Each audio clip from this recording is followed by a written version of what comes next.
Back in the mid and early 2000s, what sort of anime do you remember watching? Of course, Toonami was still the big kid on the block for those of us who were budding nerds. Dragon Ball Z was still popular. I believe Toonami was showing the edited versions of Yu Yu Hakusho and Rurouni Kenshin around that time. Adult Swim was still riding high off the popularity of shows like Cowboy Bebop and Fooly Cooly. The cancerous pustules known as Naruto and Bleach were separating fans from their money faster than the IRS ever could. Yeah, if you can't tell, I don't have a very high opinion of either of those shows. And there was a smattering of shows that managed to bridge the gap between the high-octane action-oriented slugfest and the super cute kawaii desune crowd like Card Captor Sakura and Hamtaro. It's an anime about hamsters. Yeah. But in the midst of what I consider to be the best time to be an anime fan, at the height of its popularity, there was one particular show that, despite the fact that it reached fan and critical acclaim both here in the United States, doesn't seem to be nearly as fondly remembered as its contemporaries, despite the fact that it was so popular when it was first playing. It doesn't get replayed nearly as much as Cowboy Bebop or DBZ, and when fans of anime from around this time period get together to discuss their favorite shows, this show is fairly absent, which is, well, something that kind of irks me, because today, we're talking about one of my favorite anime of all time. We are talking about Outlaw Star.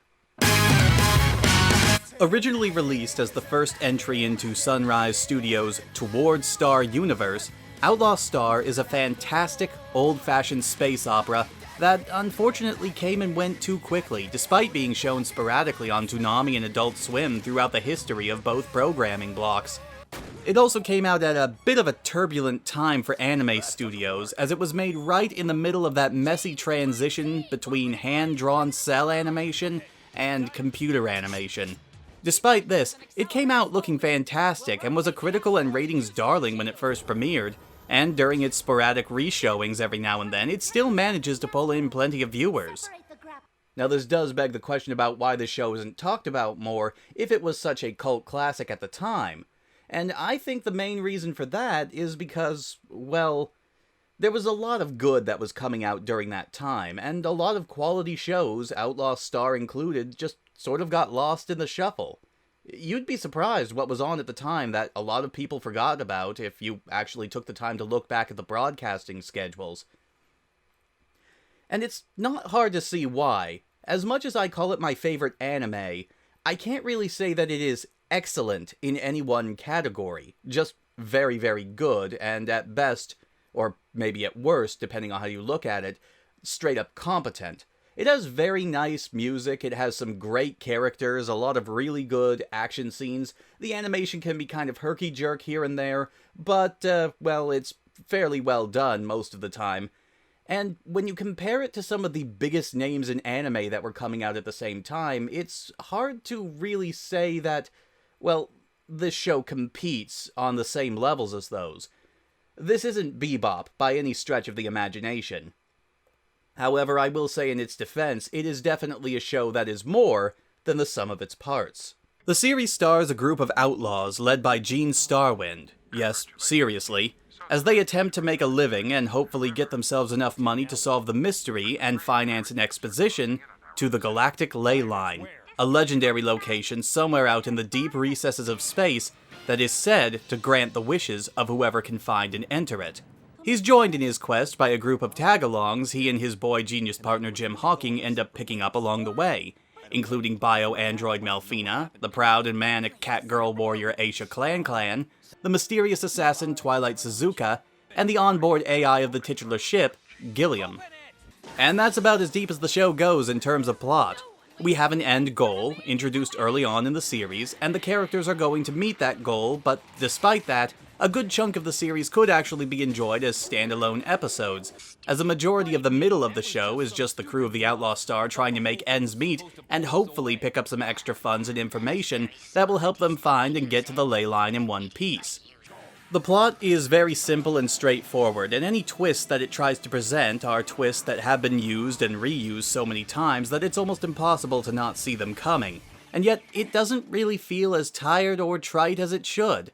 The reason for this is, not only is it built upon the backbone of a tried-and-true space opera formula, but it also has the strength of the characters that often drive the best parts of said story. I also have to say, in addition to the characters, it's also the world that has been created that makes this such a fun adventure. The far future setting features bizarre aliens and worlds that are just really well designed. And of course, you can't get more awesome than the spaceships that you see throughout the show, referred to as grapplers. Yes, a spaceship with arms capable of wielding oversized pistols and swords sounds utterly ridiculous and would be incredibly impractical in an actual space battle, but who the hell cares? It's badass! A lot of what this show does can be described as the rule of cool. If you actually stop to think about the logistics of spaceships with arms or the combination of Taoist magic with firearms, and yes, there's freaking magic in this science fiction space opera, a lot of it does sound really stupid. But then you see it all and you're like, this is the greatest thing ever. The series' world building is also assisted by a small narration at the beginning of every episode that gives some needed history or information concerning a particular character or topic that will be in the episode. It's brief, and while some viewers might consider it a little invasive, I consider it quite helpful. Pirates? Outlaws? Space Force flunkies? No, they're none of those. But they'll take jobs from anyone. Right, if it'll make them some money. The fact that it's presented at the beginning of an episode helps a lot, and it saves the characters time by not having them dump exposition during the actual episode. The characters are also fantastic in that they're already great characters from the get-go, and they don't really need to do a whole lot of growing throughout the series. So they don't. Each of our main characters are basically the same at the end of the journey as they are at the start, but their personalities bounce off of each other very well. They fill their required roles, and they are entertaining enough on their own that they really don't need to grow. Jim is a snarky boy genius, relatively reliable in most situations, but as the youngest member of the crew, he's constantly on the defensive, and feels like he needs to prove himself. Twilight Suzuka is an assassin, and she makes it no secret that she doesn't have a problem with that profession. She's intelligent, cunning, but does seem to care about her companions in her own way. Aisha is a manic cat girl. That's it. Who are you calling an animal? She might be my favorite. The only two characters who have any real growth throughout the story are Jean and Melfina. Jean's growth is actually pretty minor and is mostly addressed near the beginning of the story when he's trying to get over his fear of space travel. Melfina, on the other hand, probably has the most growth out of the entire cast, as she's a bio-android who was created specifically to unlock the ley line, and as such, struggles with her identity as either a living, breathing, learning human, or a tool created for a specific purpose. Her growth is gradual, but also fairly predictable, and we've seen it done with artificial intelligence characters before.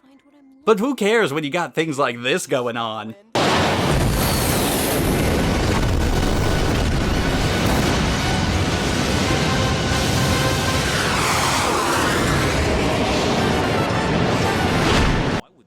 Even the side and recurring characters manage to make a pretty good impression. If a character is important to the plot of the day, you can bet they're at least going to be fun to watch, whether it's an embittered old inmate, a mysterious ship captain, a creepy mind-controlling cactus, and of course, our old friend, Fred. Oh, Gene! It's been so long! You're looking well, Fred. You never call me, you never write me, I never hear from you. Oh! I'm so very happy you came to see me. That guy shows up several times throughout the series, and I look forward to it every time. I'd actually say that the weak link when it comes to the characters is probably the villains of the series, as they're not really that interesting at all. The main villains of the overarching plot, the space pirates / Taoist wizards, barely make their presence known throughout the series, rather than being the looming omnipresent threat that they should be.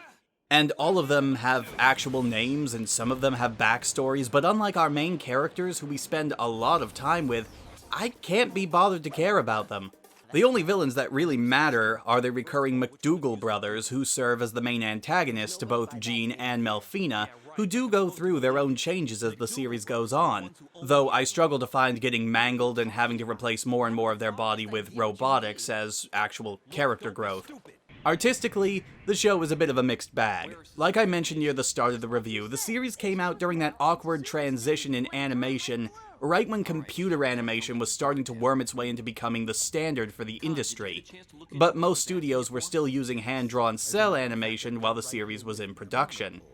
As the series goes on, you can actually tell when the series makes the full shift from one method to the other. While it can be kind of distracting, I can't really complain because the end of the series definitely looks a whole lot better and more consistent than its start. Not that the series ever really looks bad, per se.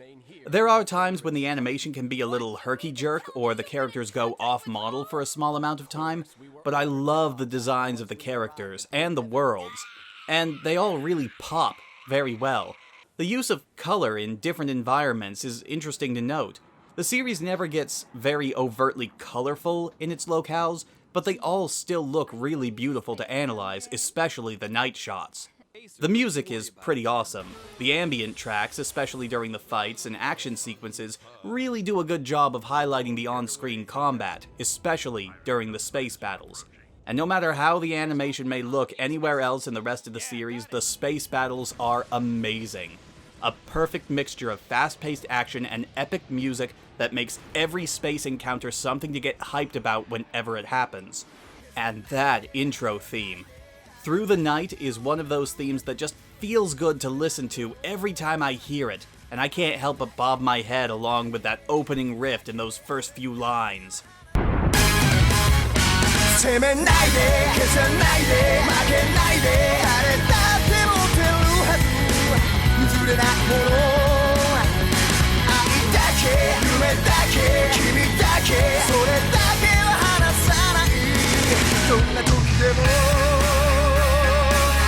God, it just feels so good!